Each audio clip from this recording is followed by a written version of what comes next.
We are live. We're live. Hi, guys. When you get here, hi.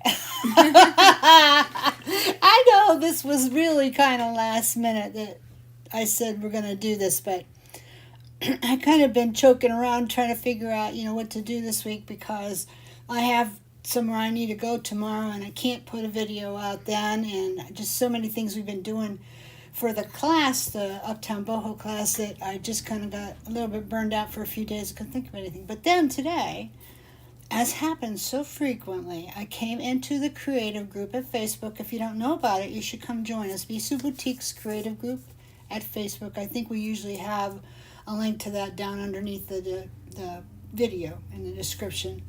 Excuse me, I had posted the other day, did you do any shows last weekend and how did you do?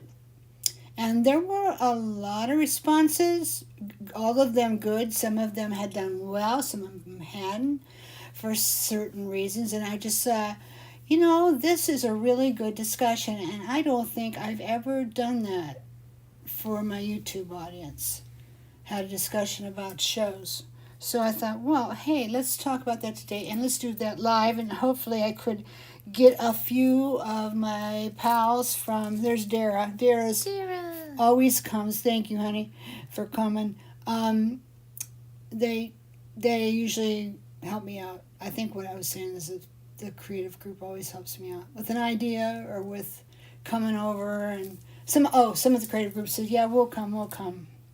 So if I just have a few people that can bounce from, because like for me to just lecture about this is like, well, I could, but it's not fun. I would like to see your comments over here and see what you have to say too, because what your opinions are important, and your experience could be very different from mine or very different from somebody else's. And so we would appreciate hearing all viewpoints. So anything that you have to say that's kind of nice, you're welcome to jump right in and express yourself. Oh, here we go. Here's Andrea. Deborah belongs. Deborah does a lot of shows. Hopefully she'll have a lot of input. Lori Abercrombie is here. Oh, wow. We're getting a nice little group going. That's great. I need somebody to talk to as I do this. But anyway, so I'm going to tell you about me and my experience a little bit first, and we'll go from there. When I started to make things, I started because I did a show. And I did a cheap little tabletop show in a high school auditorium, and that was a fine way to jump in and get my feet wet. So I did, and it was very exciting because I was doing a lot of the big, glam-friendly plastic stuff with the plastic jewels stuff, and I had a lot of earrings for like $3. So it was like feeding frenzy because a lot of people in our area had not seen anything like that yet. And they were just like, it was, the end of the 80s, early 90s glam period, So people around here were still making jewelry like that, wearing jewelry like that. But not a lot of people were making jewelry like that. So here I am with my $3 earrings, and it was nuts. We took very little home that day, and I came prepared. But the reason I started to do shows is because I was just having such a fun time making things, mostly like collage jewelry and then the friendly plastic stuff, a little bit of Fimo. I just had so much fun, and I was, I had like beer flats full of it. And I'm like, I think I better find somewhere to show this stuff to see if I'm on the right track, because why make all this stuff if no one's going to wear it? And I really didn't think about selling jewelry at first. Maybe, I don't know if any of you were the same. When you started playing around, did you think about selling jewelry? Tell me if you have something to say about that. I didn't. I was just having a big old time, And I had been encouraged by a couple of people that I knew that I sold antique jewelry to. Oh, do this, do that. So it's okay, I'll try. And I just loved it. And my kitchen quickly became a total junk hole. I had stuff thrown everywhere. I mean, this office is bad, but that kitchen was awful. My house was always neat as a pin. I was, cleaning lady for many years, and I expected my house to look as nice as the houses I cleaned. So I was very fussy, but that all went out the window once I started doing antiques, and then especially when I started making jewelry, because, there's so much flying. So anyway, I had to find out if I could sell any of this, because there's no point in buying all this stuff if I couldn't get some of the money back, you know. So I did, and I sold so many pairs of earrings that day, it was nuts. Good thing I had lots. And so that got me going. So that was so exciting. You know what I did right after that show? I went straight to the craft store and bought a whole bunch more friendly plastic sticks and big ear posts, because it was easy to get them then for pierced ears, and everything ready, you know, start making again, just pump it out, you know. So I did a lot of little cheapy shows first, and most of them worked out okay until people in the area had seen me for a while and had seen this jewelry for a while, and so I started to have some shows that were, well, I never did a show where I didn't make my money back for the show fee. But this was pretty easy, $20. That's what it was back then. Let me take a second. I want to see what you guys have to say. If anybody says, Lori says, I haven't done a show in 10 years because of my wreck. Yeah, I hear ya. I haven't done one in 10 years either. That's where I was going. I'm not well enough to do a show anymore, and I don't think it's too, it's a lot of work. And I don't mind work. I'm a worker. I like work. But I just, my body just won't do it. I wear out too much, you know, and then I get scary, like fall down scary, when I don't need to be falling down because I have advanced osteoporosis. Not to get into all that, but anyway, so, no, I don't do them. So Lori says she doesn't do them because she was in a wreck. So, yeah, that, I've heard a lot of that. I wish I could do them, but I can't anymore because this happened to me or that happened to me, or, you know, I'm just not able to anymore. Let's see. Ann Walker. First time here. Do you do any mosaic things? I want my try my hand out, but I'm afraid to try. Yes. Yes, Ann. If you go to my YouTube channel and you scroll back, I think 2 years we were doing it big time. Look for the epoxy sculpt videos. You know about epoxy sculpt? That's the stuff that I use to do mosaic, and you'll find, I think I did 11 videos, or 10 at least, on epoxy sculpt, so you'll find that if you want to look. But today we're talking about our experience with doing shows. I'm so glad you came, and if you do shows or have done them, Ann, feel free to jump in on that conversation, okay? And another thing you might want to do, Ann, is maybe come over to Facebook if you like Facebook. Some people can't stand it, I know. But if you can, come over and join us at the Bisou Boutiques Creative Group. And if you let me know you're there, tag me, Brenda Sue Lansdowne, that's my name. Tag me, and I'll start putting some of my mosaic pictures up, and maybe some of the others will jump in, as they love to nurture someone who's new. We have a good group there. So you can see what we do and see if that's what you like to do. But as far as mosaic things, I will tell you, we're about jewelry. We make mixed media jewelry, so we're not doing wall art or, you know, tiles or, you know, anything like that. Urns, whatever. We don't do that. We do little pieces. In fact, these aren't them. I almost put a pair of my mosaic earrings on today, and I didn't. So. Yeah, Colleen said it is a lot of lifting and lugging to get the bins, tables, and etc. from the car to the venue and back. That's exactly right. Deborah says she's cutting back, just doing the most profitable ones, and there you go. That's the point. I always say, and you've heard this expression in many other places, I'm sure, you have to kiss some frogs to get to the handsome prince. So you have to do some doggy shows before you get to the really good ones, before you learn where they are. But that's what I say. You know, I say doggy shows. There's really no doggy shows, because every time you go out to do a show should be a learning experience. It was for me. I met somebody new. I got a new idea that took me a long way down the road. I met somebody that I could start a home party business with. I think that was one of my worst shows ever, and I found her, and she made thousands of dollars lugging my stuff around to hampers, doing home parties for 2 or 3 years. All I had to do was fill up the hampers, and away Debbie went. And then she brought me a check, and the checks were nice. So I met her at a show. Some people would say that was a dog. You know, so there's no dog shows. You're going to find out. You're even going to find out ways that you can condense your display, lug less tables, maybe make knockdown displays, maybe make things that you can set up in your hampers already. So I had to just pull them out, like necklaces on boards or earrings on racks. Just pull them out, put them, that's it. And pack them up the same way. So you do find out some things that help you, but even at that, I couldn't do it without a good bit of help. I know the last one I did, which was like 10 years ago, I did down at Columbiana Park, which is a really nice park. It's down close to the hotel where we used to have the gathering and the workshops. And that was always a good show for me. That was always like a $600-700 a day show for me, which, as far as shows go around here, not too bad. It'd be easier to make that on the internet, but sometimes, you know, in the summertime, people are not on the internet as much, so you need some summer shows. So anyway, I did that, and my mistake was that, as I decided to split with a friend.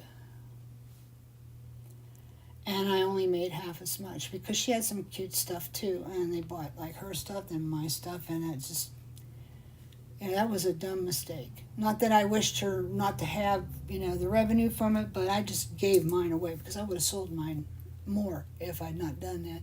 But it was a lot of lugging. The kids all had to help me. Javi and Rob were there, and that was back before they were married. And Jordy was there. And John came. That's my husband. And I know Joycey, Javi's mom, was there. She helped us tear down, you know.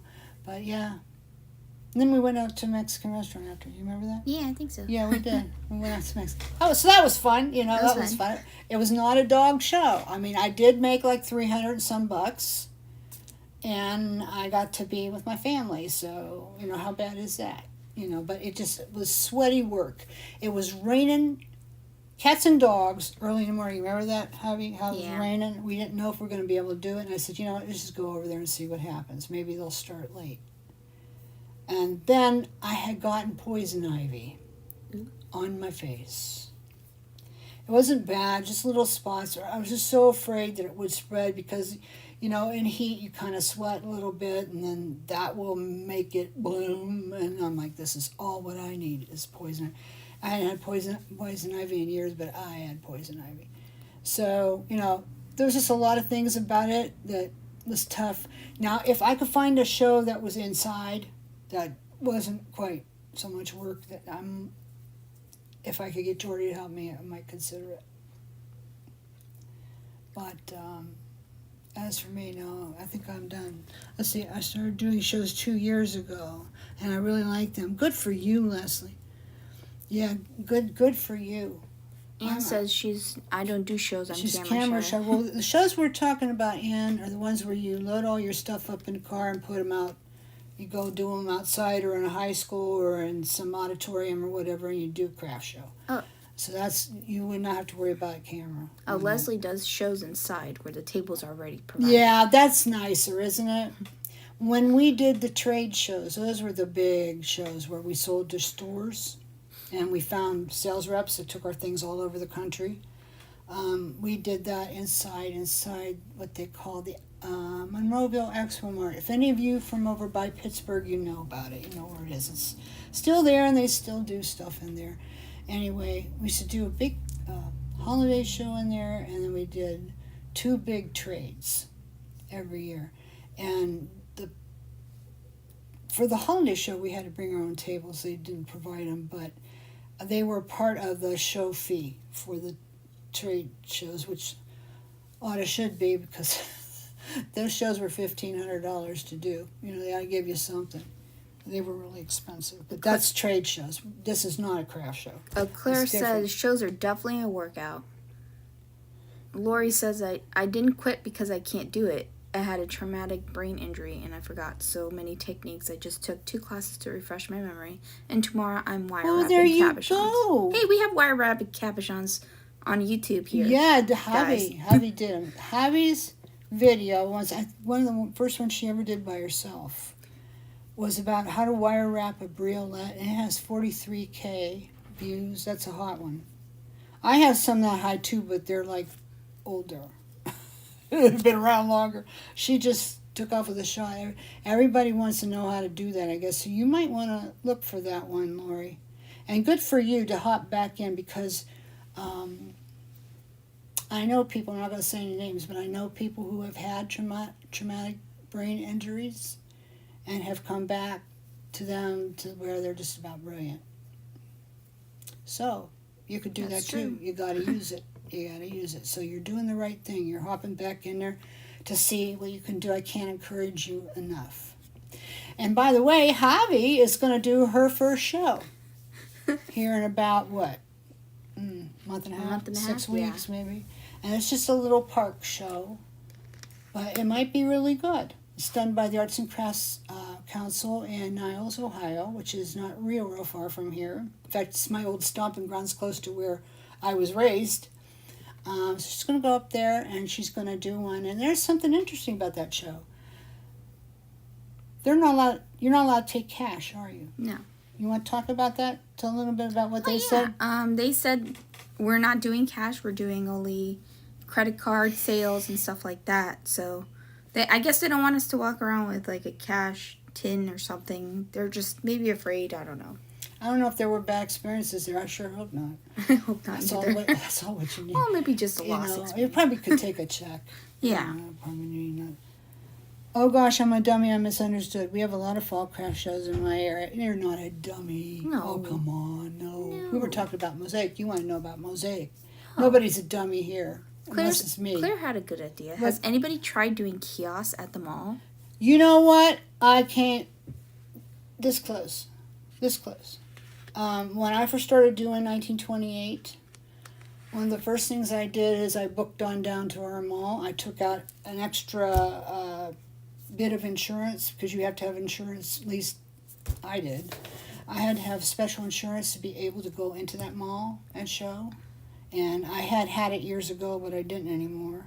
So I had to get that kind of insurance. And Dawn and I set up with 1928 one time to see, because they had a big show where the different companies could come in. And you had, paparazzi was there. Yay. There weren't too many crafter people. It was more people that did a service type thing or did home parties or whatever were there. And it wasn't too hot. We sold a few pieces of jewelry, but we didn't do too good. So we kind of thought, and that was Saturday. And Saturday in that mall was always a great day for us. And they were offering some deals on kiosks, but you had to take out a little contract on them to do them for a certain amount of time. And I just didn't think after that experience I wanted to commit to that much. You know, I didn't know how much of that jewelry I would end up selling, because our mall here, they've done a lot of renovations and things to make it exciting for people to come, over. But they're just not, they're coming to buy food in the food court and hang out, basically. It's like there's only 2 anchor stores now. One Macy's and one Penny's. And Penny's is going downhill so fast, I don't even know how much longer it'll be there. So that's another thing if you do kiosks and malls. Make sure that you have a busy mall. What days are you busy in the mall? And get it for as cheap as possible in case it doesn't work out. If you can do it month by month, that would be good. If you don't have to sign a contract for months, plural, and just see it and try. It might work out good. I would say at holiday time would be the best thing, but you'll have to be there all the time. And that's something to think about too. I mean, they may say, oh, well, you can come when you want to, but if you really want to make sales from a kiosk, you need to be there all the time. I did tons of mall shows back when I was active. We did shows in our local mall here, Century, I want to call it Century Cities, not Century 101. It's a big mall over by Pittsburgh. We did mall shows in Mount Lebanon, PA. We did the Monrovia Mall. That was always very good for us. I can't remember. There were other ones too. We did a ton of mall shows. Mall shows used to be king. It used to be great. You wouldn't make any money on like Wednesday and Thursday, which was fine because you had to go in Tuesday night set up and you were just shot, so you didn't really care, But Friday, Saturday, and Sunday was where you made your money in the mall, and especially Saturday. That was crazy day. And I used to send all my regular people postcards and stuff like that to tell them I was going to be there and give them a little discount if they came. They did. They came. So it was a good time. I enjoyed it. And I learned a lot about things doing mall shows. But the kiosks are more of a commitment and more money. So try and see if you want to test the waters on that. Try and see if you can get a week by week or a month by month commitment. Because other than that, you might be really sorry, So let's see. Wow, there's a whole bunch of people. Yeah, there's a lot of comments. I'm reselling on Poshmark, Mercari, OfferUp, and eBay. A lot of different items, but he's trying to sabotage me. Wow. Okay. I hope he doesn't. Oh, husbands. And I hope that's working out for you. I know some people do good on those platforms. I'm not on any of those. I used to be on eBay. I was an eBay slave. Okay. For 14 years. Not no more. Deborah says, I use Zelle to take payments and have their Tap card reader. I love it because they don't even have to touch their card unless they don't have a tap card. That's neat. Oh, and Colleen says she uses Square. She uses Square. That's what we have. Yeah. We have Square. I don't know how popular Square is anymore. It sounds like they even have on the new, like if you have an iPhone, like not a newer iPhone, like I think 13 and up, you can use the reader on the iPhone now. They have one for Square, which is pretty cool. Is mine 13 up? Yeah. Is it? Mm-hmm. Oh, good to know. I think it's 13. It could be lower too. I don't know. Well, you just bought it for really me. nice. I don't know what she didn't buy for me. I ordered it for her. Javi picks out on my phone. I don't like this phone anymore. We're going to need to get a new one. So I'll look to find me a good one. So the holiday time's my target time. Yeah. I think for everybody, although some people say their spring shows aren't half bad, mine never were. I had a few that I did that were okay, maybe worth it, if I needed some extra money, But thing is, for shows, most of the time you got to sign up way ahead of time. You have to commit. How long ago did you have to sign up for your show you're going to do? Probably a couple months ago. Yeah, not too long. Not too long. I know for the big ones I did, you had to sign up and pay deposit almost as soon as that show was over. Like the big holiday shows that I did one in Akron and I did one in Pittsburgh. And you had to, as soon as that show was over, if you wanted to be in that show the next year, you had to sign up, tell her you were going to come, and pay her. Not the whole thing, but half of it I think she wanted. Oh, wow. Yeah, and those were expensive shows too. Not like the trade shows, but they were expensive. So the trade shows, if they had a spot, you could get in at the last minute. But I always signed up early so that I could get everything I wanted. And they could bring tables in for me and I wouldn't have to drag mine in and everything because that's just such a hassle. Nowadays, everybody gets these folding tables like the one I'm sitting at, and that makes perfect sense. They're fine. Back then, we used to buy those real heavy conference tables. I had 6 or 7 of them. Because a lot of times we bought double booths, plural. So, no, man, poor John and Jordan, they had to load me in, tear me down. And the one in Akron, we had to crawl up all these steps in the front of the building to get into the building. That was a real hassle. But there was no other way to do it, so... Okay, so let's see what we're doing. Think of doing one the Christmas after I retire. Yeah, you could try it, in your local mall. And in the meantime, you could do a little research and, go to your local mall on Fridays and Saturdays and see what kind of traffic they have. And ask around. That's another reason that shows are so good, is because even if you're not making a lot of money at that show, other people that are there, you're going to meet lots of people. I have friends that, business friends I still know and still hear from back then because they helped me a lot and we stayed in touch. Like I never would have wholesale product if it hadn't been for shows I did in Mount Lebanon where the people that sat up next to me, They had this one product, and it was a little ceramic cake, and it had lights in it.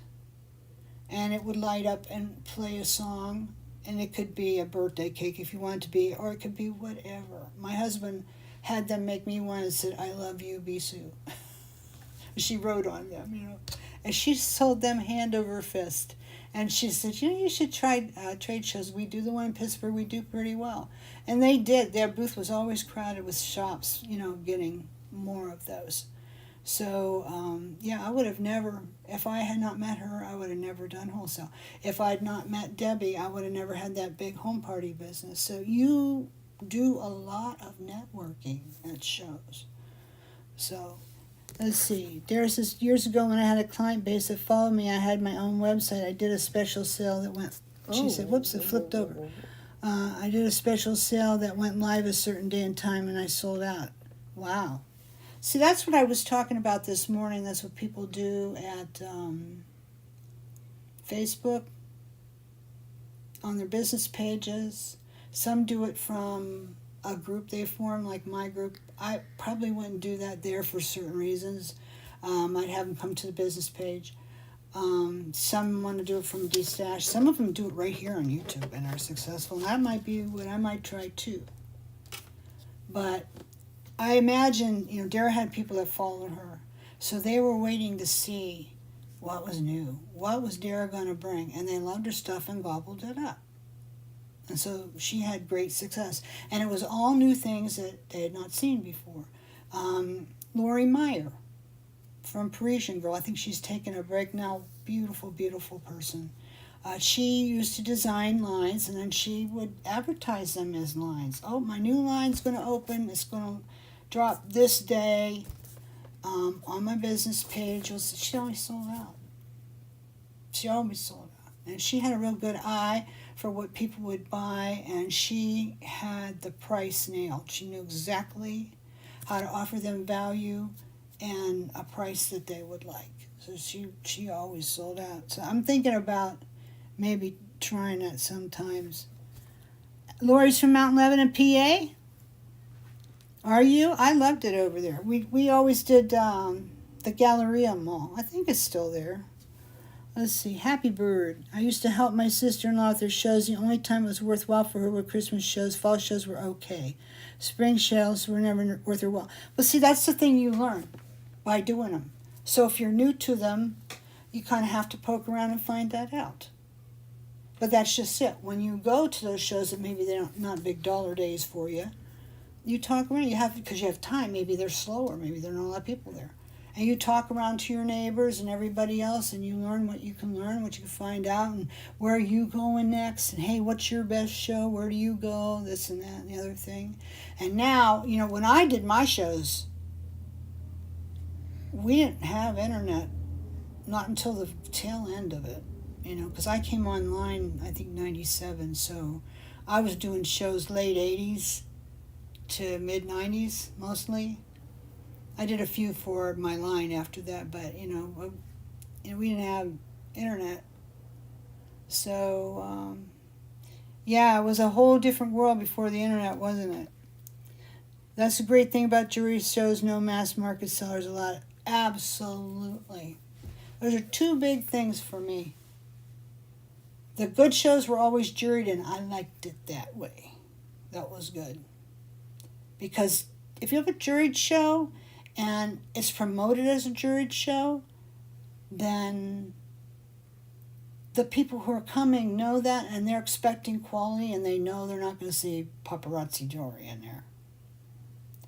So that's good. Also, a paid gate. Do people have to pay to get into yours? Probably not. No. Yeah. If you can get a show as time goes on that has a paid gate, it's a good thing, because people are coming because they appreciate craft and they're coming to buy. So they don't mind coughing up $5, $3, whatever, to get in, you know, $10 for a family. And my best shows were always juried shows with a paid gate. They were. Let's see, I find Facebook's business pages are problematic. Things always seem to change at the drop of a hat. Really?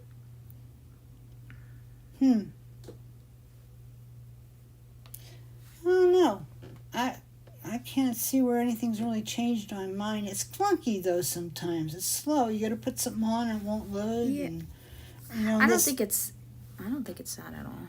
No. It's really cheap. I guess someone's from a reseller. I bought a bunch of clothes from. Didn't like the jewelry. What jewelry is that? Listen, everybody's talking. I'm so glad. Just keep it up. Well, I'm gonna have to flip back and hear paparazzi. Never heard of that. Yeah, well, maybe it's just as well. Garbage. Yeah.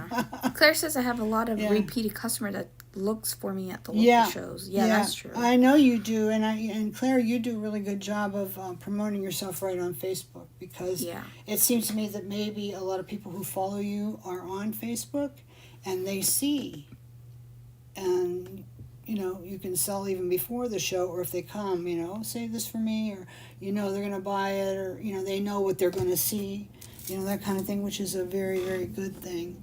She's by Annapolis. Okay. Yeah, I was talking about Mount Lebanon, PA. I didn't know there was one in Maryland. Mount Leb is a good area. Well, Pittsburgh is a good area, period. First of all, it's a friendly city. I enjoy Pittsburgh people. You can go down the street and somebody will talk to you. You ask them about things and their experience, they'll tell you. The people at the shows in Pittsburgh were great, very appreciative of your efforts to be at the show and to bring nice things. And I had a lot of repeat people too that would come every holiday time and buy all kinds of stuff from me. So that was nice, and it was nice to see them every year. I really enjoyed that because I like people, But yeah, let's see. I've done some that have paid gates too. Yeah, I preferred them in time. The longer I did shows, the more I did, I preferred the paid gates. There were a few, there was one over here in Beaver, PA called Garrison Day. I don't think they call it that, but they still have the festival.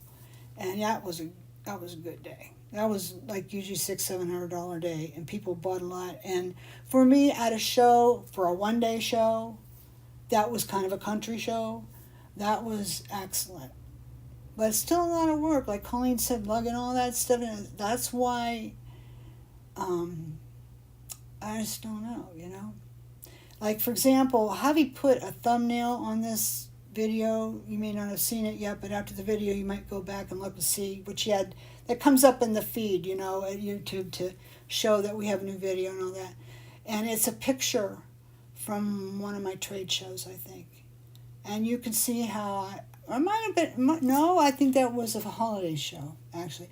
But I had little buckets of this and that, and I had little stuffed bears, and I had potpourri, and I had, it was like just going into a little shop, and people just loved to come to see what all was in my little shop.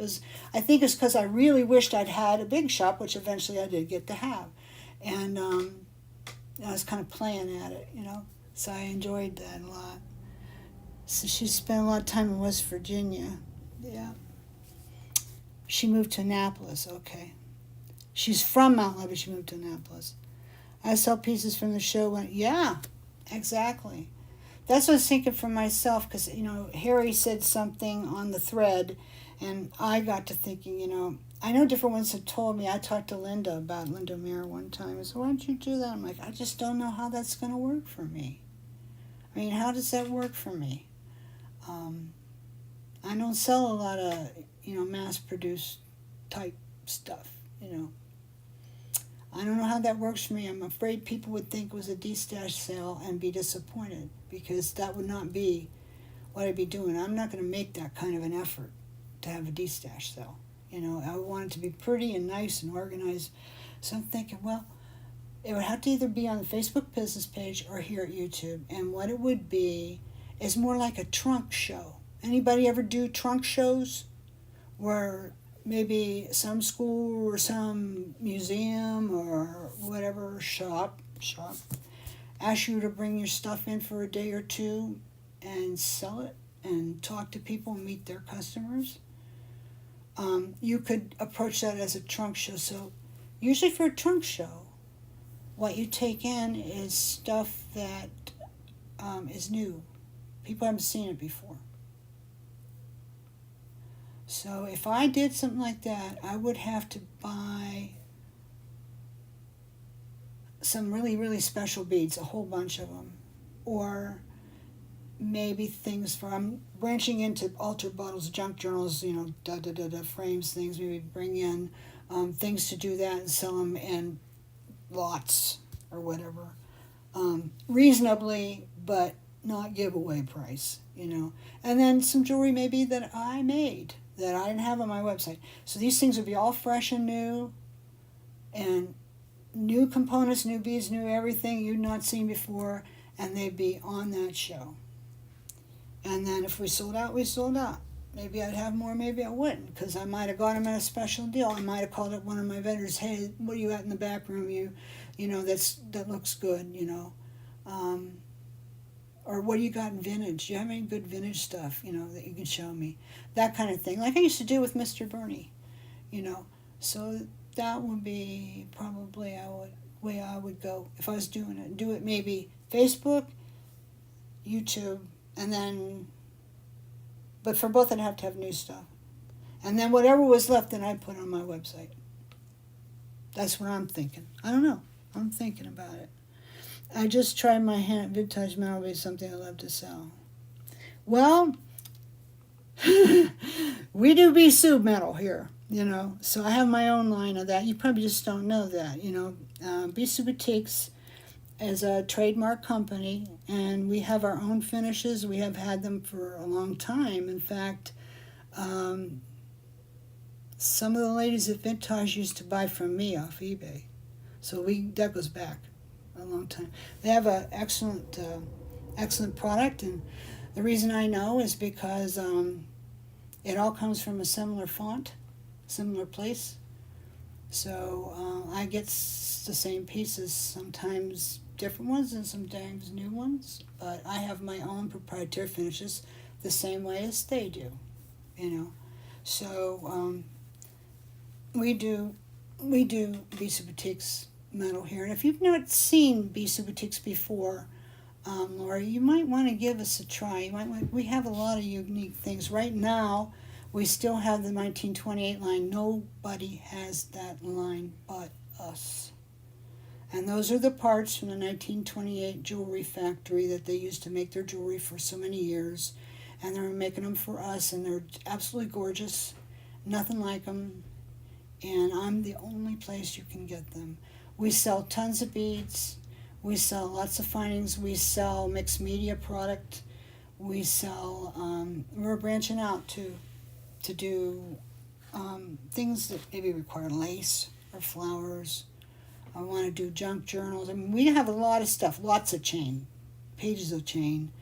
Some of it vintage, some not. We have some vintage things at the site. I just had a whole bunch of vintage backroom cameos. Some company I work with had and sold to me, and they came in. So we have a lot of different things that you just don't find everywhere. So I hope you'll come check us out, Lori. BisouBoutiques.com. I love trunk shows. Did you do them? Or do you go to them? I always have special pieces and better pieces at my shows. Yeah. Oh, okay.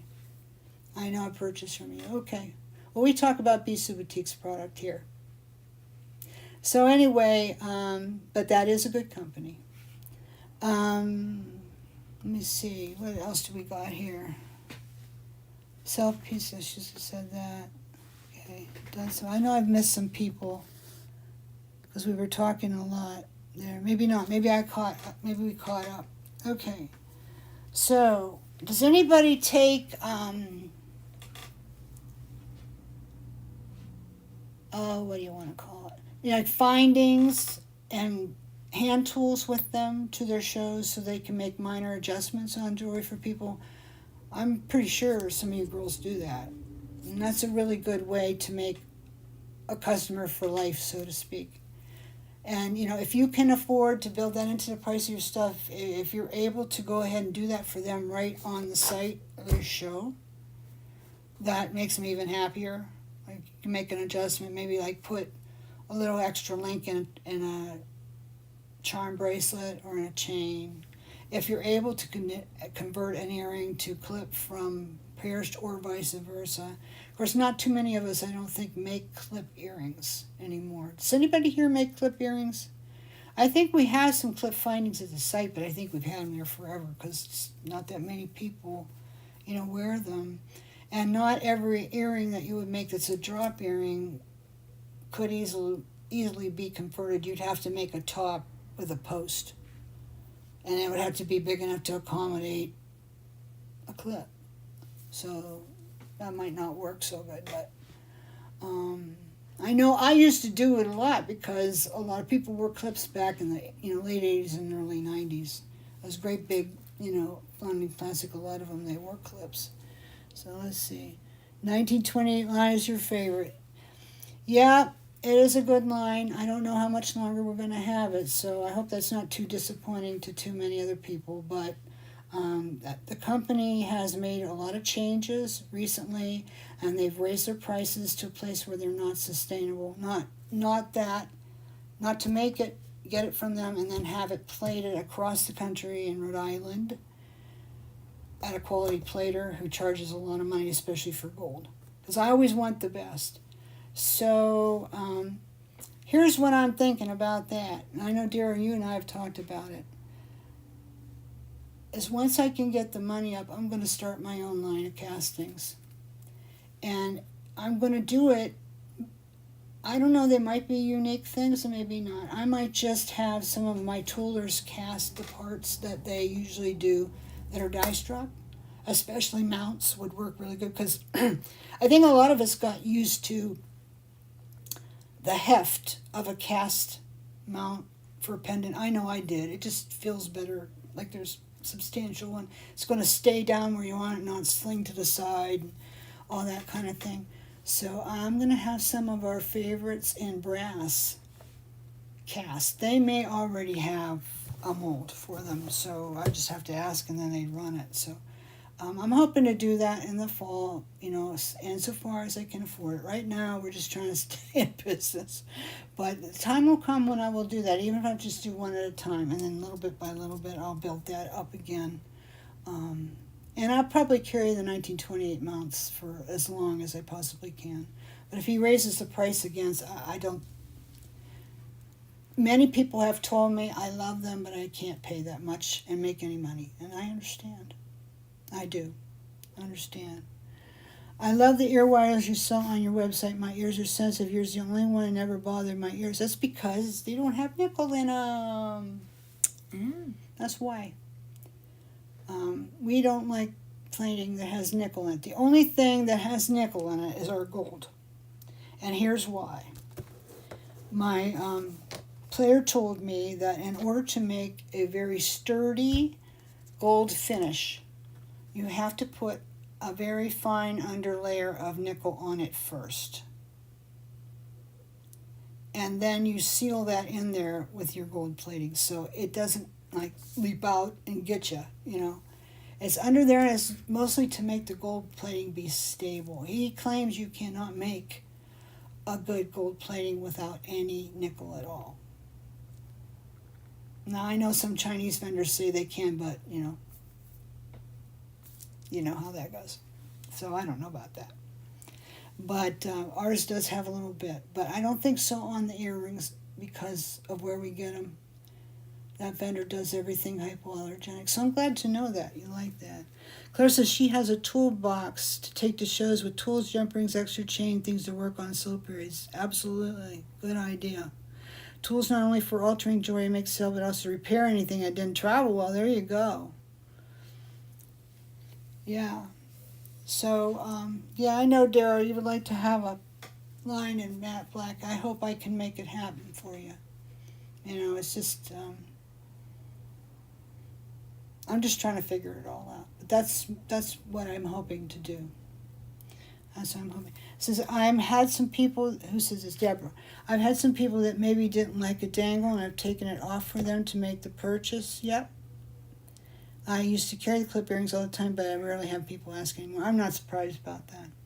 I used to trade things over for clip a lot back in the big, huge honking earring days. But one thing I found, and this will probably prove true for you too, is when you go to your show, if it's at all possible, bring a helper with you. And it's, it's worth it if you can pay them. If you get your husband to go or somebody, you don't have to pay them, that's even better. But that's the reason for that is so that you can do those repairs, but not only that, you can demonstrate. Some shows want you to demonstrate. That's right in the contract. You have to demonstrate. Why are you going to do that if you're trying to wait on people, right? You can do it, but it's hard. So I always had a helper with me, and then that way I was able to sit there and make jewelry all day and talk to my customers. It was great. It was great. My mom was my helper. She was with me most of the time, and then Shelley used to go sometimes, and my friend Annie, who used to work here and make jewelry with me, she used to go sometimes too. We had so much fun. Oh my goodness, so much fun. I have only good memories of that. Let's see as everybody says. Yeah, take tools always. Okay, so anyway, let's see what I had in my notes. What's selling for you? At the group, a lot of people said that earrings were selling the best. I know Gloria said that she sold more necklaces than anything else at her last show, and she does well at shows. I was hoping maybe she'd make it today, but Colleen says, does anybody still take checks at shows? Checks at shows. You know what? I haven't taken checks for anything for a long time, and it's mostly because it's inconvenient for me. Because I have to take them down to the post office. I have to take them down to the bank, and it's a trip. And I'd rather not make. So I know once in a while online people will say, "Can you hold this for me? I'll send you a check. I don't do PayPal and this and that." And I'll do it, but I don't like it. Deborah says no on checks. Last time I took one, Oh, it bounced. Boy. That's the other problem. I've had people who bounced them on me too, but I'm very fortunate. Through the years that I did shows, I had very few bounce checks, and I don't think I ever had one that they didn't make right. So I guess I'm fortunate. But that was back, and like I say, it was a long time ago, and checks were commonplace. I always came home with a lot of checks, and you always hope, oh man, there's a big one. I hope it'll clear, but it didn't. I remember I did a show once. Oh, this was in 2010. I went to Hampton, Virginia for Art and Soul. I don't know if any of you guys remember the Art and Soul shows. I think she's still doing. I think Lenny Moore is still doing them, or maybe she took for a break and there came back. I went that year to take classes. And I was there for a better part of a week. My husband and I went. He went and traveled around and saw the sights while I was in class. And I took a class with Thomas Mann. That I've talked about that many times. I've taught a class with him. I took a class with Linda and Opie O'Brien, who were like mentors to me. And that was fun. And then I took a 2-day class with Susan Leonard Kasmer. And it was about resin. And that was back in the ice resin days when ice resin was just really coming along big. But what she had there was she had vendor's night. And since I had a vendor's license and could prove that I sold supplies, which that wasn't hard to prove, she says, yeah, Brenda, you can have she said, I'll give you a couple of tables. You can just stretch out and bring your stuff. So we brought our hampers in, and I think we sold between $3,000 and $4,000 in 3 hours. Because a lot of people would come in to go to that. Not just people going to Art and Soul, but people come in from the community. They knew, oh, that's going on right now. I'm going to go over there because they have the vendors and I'll get good stuff, So, yeah, we did real well with that. But I did take a lot of checks. Some of them were big. And I worried when I got home, oh, man, are these going to be any good? And they were. So I'm happy that they did. But, back then, I used to do, previous to that, way back, I used to send boxes of jewelry out on approval, too. Where people would choose what they wanted out of it, pay for it, put a check in the box, send the rest back if they kept it all. give me a check for everything in there because I'd make them a lot price if they kept it all. I knew what they wanted to see. They told me. I sent them the right things and they bought. And did I ever get stolen from? Yes, that was one place where it could be a problem. I had a few people who stole from me, and it was pretty bad. But I used a collection agency too, and some of them I was able to get some of the money back. He was pretty good. He'd go after them. But sad that I had to do that, but I did. And also when I sold wholesale to shops, a lot of it was net 30. And sometimes you would have people who had new shops, and they would come in and they're like a little kid in a candy store. They never saw a trade show before, and they're just buying everything. And then their checks would bounce because they couldn't afford all that stuff. So yeah, I used to happen sometimes. Yeah, there's always a downside. So Claire says no checks. I do cash, Square, or PayPal. Yeah. Debbie says necklace says for me this year. Good. Colleen says I don't take check neither. Just wondering about others. Even the bracelets I sold, they want earrings to match. Yep. That's true. Mm-hmm. She says she's been selling those. Been selling less standalone earrings than in years past, huh? Interesting. Well, so long as you're selling, right, Deborah? That's the main thing. Says when they tell me they don't want to use a credit card, I tell them they can use a debit card. the card, then write the check to the credit card company. I do it very tactfully, though. I don't understand how that works. I guess I never did that. Business checks are different. Yeah, I don't know about that one. I would tell them then you got to pay cash. When I would go around buying things, especially in flea markets, before I would start putting in things in a pile or anything, I would always respectfully ask the vendor, can you take a check because I don't carry this much cash when I come to buy. I might spend a few $1,000s. And I don't carry that much on me. And they were good about it. They took my checks.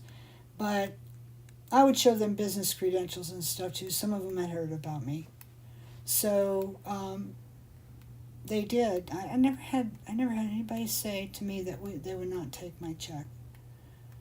But and you know what? Way back then, people didn't take credit cards. They didn't have merchant accounts, and stuff. Do you guys remember, any of you guys who done shows for a long time, do you remember those things that were like this little thing you'd sit on your desk and you put the card down in it and then you put a form over it and it had like carbons in it and you would swish it back over thing and get the imprint in it, and then you would take and you'd have to call it into the credit card company to get paid on it? That would be interesting. Once in a while it was a pickup card. That was sad. But usually I'd call anybody that did that, gave me a credit card, I had to have a phone number. Nowadays it doesn't work like that, but you get approval right away with your handheld devices and PayPal and Square and all that. But anyway, let's see what else. I love selling necklaces. More money in my pocket. Yeah, and I think you must have a pretty good clientele, Deborah, because I know you use good things, and you make beautiful things that last. And it seems like you are so blessed to have clientele that understand that. Around here, I would be doing good to get $30 for a necklace. And I've heard that from other people who buy from me. Oh man, I can't get enough, to make next. I gotta do something simple, But sometimes you can tell them, well, let me show you how I made this, and they'll listen because this is a show. Usually people are more relaxed. Let me show you how I made this. Let me show you what went into it, instead of like. Sometimes people are very brusque with that. Oh, I can't. Or you'll hear them saying, she asks too much. She wants too much for stuff. And it'll make you bristle, and you have to be careful. You can't just say anything. But if you can find a tactful way to say, this is handmade. I made this. You might have even made the parts. Maybe you made the beads that went on it. Maybe you wrapped every little, part with your wire wraps her knee, like Javi, all of her stuff, a lot of her parts she makes. She said, I did this all by hand for you. That's why. It takes me time to do this. And this started out as my hobby, but it's not my hobby anymore. I do this to supplement my income or to make a living. Maybe it is your income. So I have to get enough to make it worth it, because these shows are not cheap to do and the parts are not cheap to use. And sometimes when you explain that kindly and very diplomatically to someone, they get the point and they go ahead and they buy it anyway, because that's happened to me. So that happened to you too. Yes, one of those manual credit card machines also had an electronic contraption that okayed the card right away. Yeah, toward the end of the time that I was doing stuff like that, people were getting those. And I just didn't know how much longer I was going to do it, so I just keep swashing those cards. And then what I would do is the last half hour of the show, I'd have my helper watch the booth, and I'd run down to the phone, call the card company, and call the card company. Oh my goodness, that's a lot of work. Find out if I had somebody who bounced, so that maybe they're still at the show and I could find them. But it didn't happen very often. It wasn't really a bounce. It was maybe they went over limit, or if it was pickup card, maybe I know one woman, she bought some stuff from me, and she went to a couple booths down, and then she lost her card. And so I couldn't get the money on mine. But she, when she got that straightened out, she made sure I got it. So that was good. So I live in a good, yes, Deborah, that's so important. You definitely do. I know Kate Mulligan. She lives in Marietta, Ohio. And that is a wonderful, wonderful community for the arts. They really appreciate things. And Kate always got good money for her stuff when she was showing, and did very well and made a reputation for herself in that area down in southern Ohio. It's right on the river. Beautiful little town. You ever get a chance to go there, you'd like it. It make all the difference. I've done some shows where they look at the price and put it back down. Oh yeah. Usually those are further out in the country. I learned those weren't my people. Well, there you go. Then you couldn't get upset about it, But sometimes people would just say, they'd look you right in the face and say, why is this so much? And it's like, well, thank you. All the time. And thank you for giving me the opportunity to explain it to you, because I'd love to. Okay, let's see. What else did we talk about? Well, now you can carry your phone. It says for the iPhone X and up, you can use the contactless payment. Yeah. Which is nice. Pretty cool. Yeah. You don't have to bring a card reader. So long as they have to tap the card or something. Yeah, tap the card, or they're paying for their phone. Or they have to have a card that'll tap. Yeah, right? Mostly all cards. Yeah, I know mine does. My debit card does. Yeah, you tap everything. I see you tapping away. I like it. It's my new favorite hobby. That's your thing. Okay, so... Ooh, what happened? Oh, sorry. Did you say... Oh, we have a... I didn't even know the switcher was right there. We have one of those like surge protector bars. Yeah, one of those bars. And it has an on and off, and she pushed it. My bad, sorry. So I'm looking, so if you guys see dark in the middle. There's still lights on in here. The power didn't go out. So anyway. It's like, that's a little scary. So, yeah. Live rural and have to travel. Sometimes you do. It got to be to where I only did one or two that were anywhere close to here. And I would sometimes do them all if it was at a slow time. But that was not a good show. You'd sit there for 5 days and you might only take in $1,200, sometimes not even. And the show cost you over $2 to do it, and you had to sit there all day, And it was long enough ago that didn't really have a cell phone, and certainly didn't have an iPad or anything like that. No internet to go on. Look, so people would take books and read them. I just took stuff and made jewelry. So for me, sometimes it was a peaceful week because I was away from everything at home. Somebody else was handling it. But, yeah, sometimes you got to travel a little bit, that's for sure. Oh, we used to go down by Columbus, too. Columbus, Ohio. That was one time they broke into our truck and took some stuff. No, they didn't. They must have someone must have came along and caught him, because I went out to the truck and here was my money box on the sidewalk in back of the truck. I'm like, what the, and I opened it and all the money was in it. So they must have got caught just as they were ready to take off with it. Yeah, you'll have that, stay in a motel and somebody breaks into your stuff. Could happen. You really need to find your customer. It's been a struggle for me. You know what, Leslie, that's a good point. It's an ongoing thing to find your customer. In my business, it revolves too. I have a lot of customers who've been with me for a long time. Some come frequently still. But in time, a lot of them, maybe they develop other interests, or maybe they get an illness, or they have death in the family, or maybe they're having financial struggles, and they just can't do it for a while. Or maybe they just plain get depressed. Over COVID, a lot of people got really depressed, and they just didn't feel. You would think, oh, what a great time, you're stuck at home, make jewelry, but people, a lot of people didn't. They were just depressed. So, and those are things like you can't do anything about. So never think, oh, wow, I've got my customer base, I'm good to go. No, that's going to revolve all the time. You have to work on it constantly. But if you do, you'll just constantly meet great new people, and it's all good, right? My best show all year, I have to rent a room for 2 days, but I can make several thousand that show, more enough to pay for the room. Yep. That's how it was when I did Monroeville Mall over by Pittsburgh. I'd have to rent a room for a couple of days because I just couldn't travel back and forth from Monroeville to home. It was about an hour and a half drive, and you had to leave early to get there by 10 to start, and then you didn't get out of there till after 9. And by then I'd be just tired, so I would have to stay a few nights. And yeah, but it paid for itself. The good shows will pay for themselves. So you do them. That's good.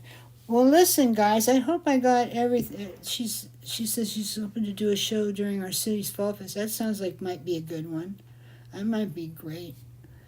Okay, guys, we've been on for about an hour now, so I'm going to take off, and thank you so much for showing up, and all this input is wonderful, and I am going to go through and count up the unique posts. That means one per person, even if you posted a lot, it's one per person. And then I'm going to do a drawing on random number generator, and I will post it on this video in the description, who won. And I'll post it in the creative group on Facebook. So if you're somebody who's not in that group and you come up as the winner, you'll be posted here, then you'll need to get hold of me so I can get your address and send you your giftie, because we're going to have a giftie. Okay? So very good. Well, thank you everybody for coming. I really, truly appreciate your being here and your input and everybody visiting. It was great. Yay! So we'll do this again sometime before too long, okay? So we're looking forward to those who are in the class, in the Uptown Boho class. We're looking forward to being with them on June 30th, which is next Friday. It'll be a half-a-day class. I'm going to try to get something done, too, for YouTube, because I like to keep that going. And if you haven't already done so, I would appreciate it if you would subscribe to my channel. If you would comment. Now, I know a lot of you commented here, but I mean comment underneath the video and, underneath the description, because it's a little different. And then if you would like the video, I would really appreciate it. If you really feel like it and you're feeling the love, that means a lot to me when you do that. So I hope you will definitely do that. We just crossed another little hurdle. We went to 40.3K subscribers. I know I say, where are they all? But they're subscribed, so that's good. So they can see the videos and they get notified. It comes up in their feed, so that's great. So if you want to do that, you can be one of them, and that would be great. We'd love that. So we will catch you the next time. And